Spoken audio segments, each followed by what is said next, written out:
Maray na hapon mga tugang oya po ang mga baratang unyan para sa aga digdi sa Radyo DCGB. Mga barata maruluwa sa aga sa mga dyaryo nasyonal.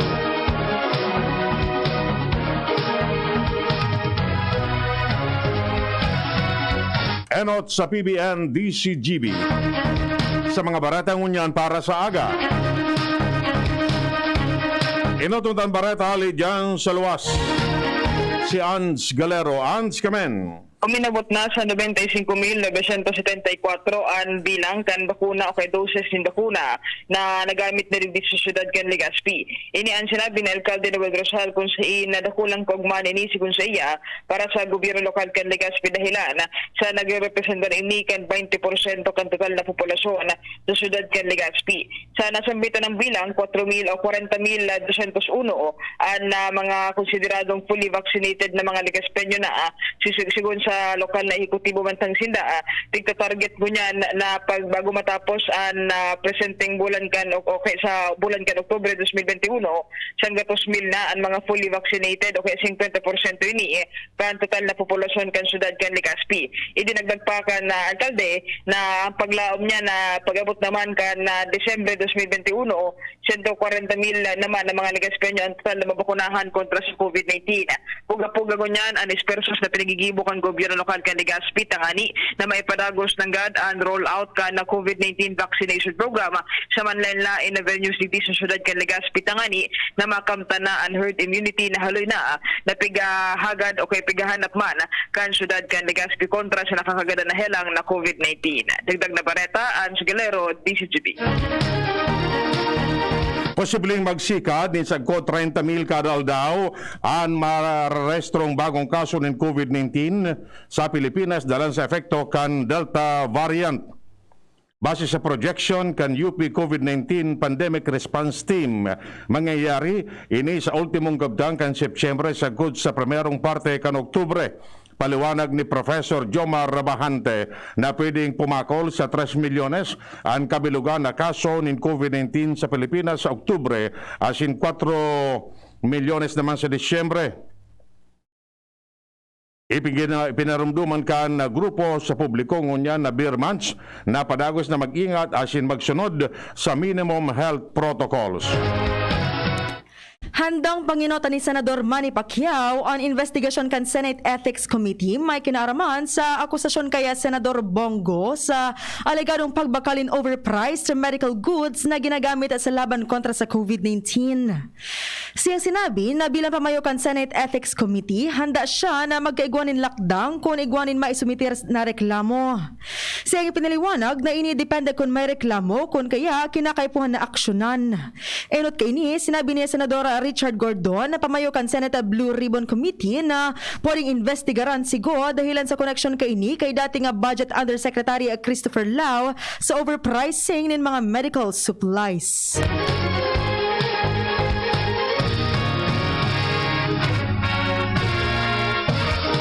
Igrekomendar kan health advocate na si Dr. Tony Liatson ang pagpautob ng tulong simanang lockdown sampang kan pigdalauman na pag-itaas lalo na kan kaso ng COVID-19 sa nasyon dalan sa efekto kan Delta variant. Sinabi ni Liatson na baliwala ang 2 simanang enhanced community quarantine sa Metro Manila kada kaaging bulan dalan ta nagruluwas ang pamanggiraray ang mga tawo. Katakod kini, tinawan niya ni doon ang pagpapahiwas kan testing na dapat nasa 150,000 na harayo sa nagigibong niya na 60,000 kada aldaw. Nakakapiktar man sigun si iya sa healthcare system ang pagrally kan mga medical workers siriman ang controversial na kinainbiltuhan kan Department of Health. Kaya para kay Liatson, dakulang bagay kung magdimitir na si Health Secretary Francisco Duque mantang nailing niyang pwedeng magsalida si DOH Undersecretary Bong Vega. Sinabi pa kanin na ang success kanibang nasyon sa kinaban iyo ang leadership as in governance. Kung masasalidahan si Duque, tulos mabulta ang tiwala as in konfiyansa kan mga tao. Ang budget na gagamiton para ibakalin dugang na bakuna kontra sa COVID-19 sa masunod na taon, kukuhanon sa uutangon na fundo kan gobyerno. Ini kasunod ka na notara ni Marikina Representative Estela Kimbo na daima ni nakatagamang fundo para sa siring na bagay sa 2022 national budget para ibakalin mga bakuna. Ipinaliwanag man ni Health Secretary Francisco Duque na ang budget ang nasa lindong kan unprogrammed budget para sa 2022. Siya sinabi na 45 bilyones pesos ang gagamiton para ibakalin booster shots. Idinagdag pa man ni Duque na 104 bilyones pesos kuta ang itatagamang fundo alagad, binawasan ini kan Department of Budget and Management. Igtututukan na kan Department of Health ang gabos na hospital sa nasyon sa Tahaw kan pagruso kan mga COVID-19 patients. Sigun kay DOH Undersecretary Maria Rosario Vergere na nagbubugtak na sindanin karagdagan na fasilidad arog kan modular hospital as in tents para mapanuan ang kapasidad kan mga health facilities na may halangkaw na kaso. Sinugo naman ang mga local government units na immobilize ang level 1 hospital para sa COVID-19 response dahil kadaklan sa sendang mga fasilidad panuuna. Nagpapadagos man ang koordinasyon kan Department of Health sa mga One Hospital Command Center na nagtatabang na para sa mga pasilidad na pwedeng pagdarahan ng mga pasyenteng may COVID-19. Magigarumduman na nagkaparang hospital ang nagpahayag na dayon na maresibin ng COVID-19 patient dalanta fully occupied na ang sendang COVID wards sa taho kang padagos na paglobo kan mga kaso. Sinabi ni Health Secretary Francisco Duque na ang mga healthcare workers na may indirect exposure sa COVID-19 pwede makakwalifikar na makakuha ng special risk allowance dapat ipaagi sa lay sa pagsasabi na kung dai, posibleng suplahon kan Commission on Audit ang pagpapaluwas ng fundo para digdi. Ang sayang tinawanin punto, iwan lay na ang mga healthcare workers na may direct contact sa mga tinamaan ng COVID-19, iwan kwalifikadong makaresibin ng SRA. Miaras tanto 73% na kan mga COVID-19 beds sa 4,200 na intensive care unit sa Metro Manila ang okupado. Sinabi kan DOH na 71% kan kabilugan na 1,500 na ICU beds sa NCR ang sungunyan pigagamit. Pigkukonsidera naman na nasa high risk ang occupancy rate sa 70% sa kod 85%. Maabot man sa 71% kan 14,900 na ward bed sa bilog na nasyon ang pigagamit mantang 73% kan 4,000 sanggatos na ward bed sa NCR ang nagagamit. Inako ni Health Undersecretary Leopoldo Vega na sobra pa sa 120,000 na mga healthcare workers ang sagkudngunyan dahil pa nakakaresibin ng special risk allowance hali sa gobyerno. Siyang sinabi na ang Department of Health nagsumitier sa Kongreso nin maabot sa 526,000 na pangaran nin mga healthcare workers na yun mga dapat matauhan ng SRA. Idinagdag pa man ni Vega na nasa 379,000 na mga healthcare workers ang natauhan ng SRA sa primero nga pagkaini kung kaya sobra pa sa 120,000 na HCW ang day pa lamang natatauhan ng benepisyo alagad. Nagkakaigwa naman si Danin Lakdang na may taong inis sa mga HCW.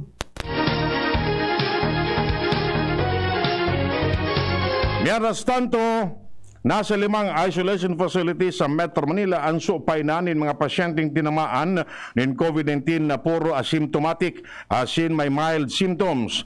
Base sa pinaluwas na datos kan Department of Public Works and Highways, kaibanan sa mga supay na ang isolation facility sa Batasan Complex, Quezon City, University, as in Batasan Complex, Quezon City University, asin sa Rosario Maclang Bautista Hospital na ginibong fasilidad ang mga container vans. Kaya naman sa mga isolation facility na napano na iyo ang Rizal High School sa Pasig City, asin mga container van na magkukuha sa C4 Road sa Malabon City. Sa kabilugan, nasa 63.85% ang numero kan utilization rate sa 35 isolation facility na ibinugtak sa Metro Manila kan DPWH na mamahala man sa mga itinindog na isolation facility ang lambang lokal na gobyerno katuwang ang Philippine National Police, Forces Armadas kan Pilipinas as in Department of Health. ali sa 3,811 kabilugan na numero nin kama sa mga isolation facility nasa 1,378 na sana ang numero kan bakante.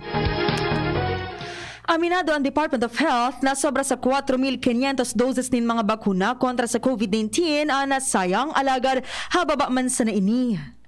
Iniyan pahayag ni Health Undersecretary Mirna Cabotaje sa pagsasabi na ang pagmanihar sa cold chain na facilities para sa mga bakuna marahayan pag-asikaso. Sa iyong piniliwanag na hababaan o wastage kung saan nagluwas sa napon kan Marso hasta Agosto nasa 4,528 sanang doses din mga bakuna na sayang. Idinagdag pa man ni Cabotaje na daiman dapat ikahadit kan publiko ang bilang kan mga bakunang nasayang. Balagantang barata ulit dyan sa luwa si Luwens Barsana. Luwens kamen. Magpapadagos na pagtaunin tabang sa publiko kana Philippine Navy.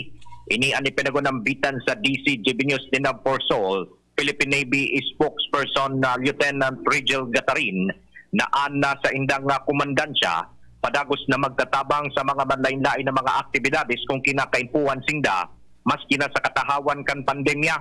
Maski durudupisil ang sitwasyon sigun kay Gatarin, magpapadagos ang sa indang pagtataon ng serbisyo lalo na kung may mga aktibidad arog kan tree planting, pagtaonin mga humanitarian activities as in disaster response kung may oras maning kalamidad day tamang pinagahagad.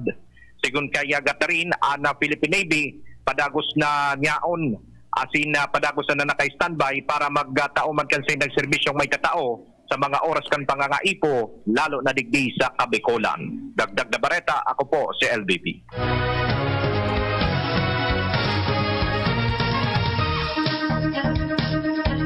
May duwa pang pulis ang nagadaan dalan sa COVID-19 dahil digdi uminabot na sa 106 ang numero kan mga nagadaan sa Philippine National Police. Si Patient 105 sa rong patrolman na bakunado na in first dose, nagkaigwanin septic shock asin pneumonia na pinalala kan COVID-19. Mantang si Patient 106 naman sa rong Police Executive Master Sergeant na bakunado naman. Nagkaigwa man siya in acute respiratory distress syndrome na komplikasyon na darakan COVID-19. Miras naman tinidong halangkaw ang numero kan mga bagong kaso ng COVID-19 na nasa 219. Ang mga nagkahelang na ini nakadestino sa National Headquarters, National Support, asin Administrative Unit kan PNP, asin mga iba-ibang Police Regional Offices sa nasyon. Mantang 215 man ang numero kan mga bagong narahay. Gikan ang datos o gikan sa datos ngunyan, uminabot na sa 2022 ang mga aktibong kaso ng COVID-19 sa Philippine National Police. Bako man variant of interest o concern kan World Health Organization ang C12 variant kan COVID-19 na enot nang nadiskubre sa South Africa. Sinabi ni Health Undersecretary Maria Rosario Vergere na naisumintir naman ang mga samples kaini sa WHO para sa magkakanigong pag-aadal asin nagluwas na halangkaw mananggad ang transmissibility asin makaskasan infection na pwede nga makaafektar sa immunity kan bakuna. Idredagdag pa man yan na kinakaipuhan pa man giraray na obserbaran ang efekto kaini. Pinalagaan ni Presidential Spokesman Harry Roque ang mga senador na nasa opposition dalan sa pagribokan mga ini sa pigsasabing overpriced na personal protective equipment kan presenting administrasyon. Sigun kay Roque, bako re-eleksyonista si Presidente Rodrigo Duterte sa 2022 national election pero reparon na naging mas okupado ang mga kritiko kan administrasyon na gumibo ng issue kontra sa gobyerno.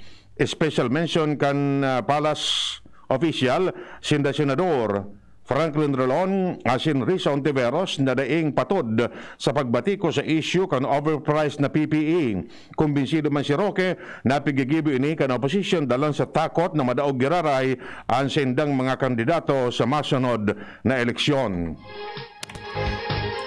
Sinabi kan Octa Research Group na nagbabaan na ang reproduction number sa ulakit kan COVID-19 sa Metro Manila asin ini marereparo sa masunod na tulong simana. Sinabi ni Octa Fellow Dr. Guido David na ini dahilan ta nagbaba na ang reproduction rate na 1.43 kan Agosto 31 hali sa 1.56 kan Agosto 24. Siyang sinabi na nagbaba naman ang reproduction rate sa Quezon City sa 1.27%, mantang 1.33% sa Manila. Idradagdag pa man ni David na nahihiling nindaan posibilidad na magbaba na ang kaso ng COVID-19 sa Metro Manila sa masunod na 2 o 3 semana. Iyan mga tugang nga detalles kan mga bareta ngunyan para sa aga digdi sa Radyo DCGB. Sa pangaran kan mga pagiriba, Manito Tanya sa lado teknikal. Kami po ang nagatod kan bareta. Ako po si Francia May Boras. Happy birthday, Francia May. May you have more birthdays to come. Thank you. Ako mo po si Edwin Taral na nagsasabing mabalos kasi anong pagantabay. Inihahandog ng Goldshine Pharmaceuticals Incorporated ang Magkape.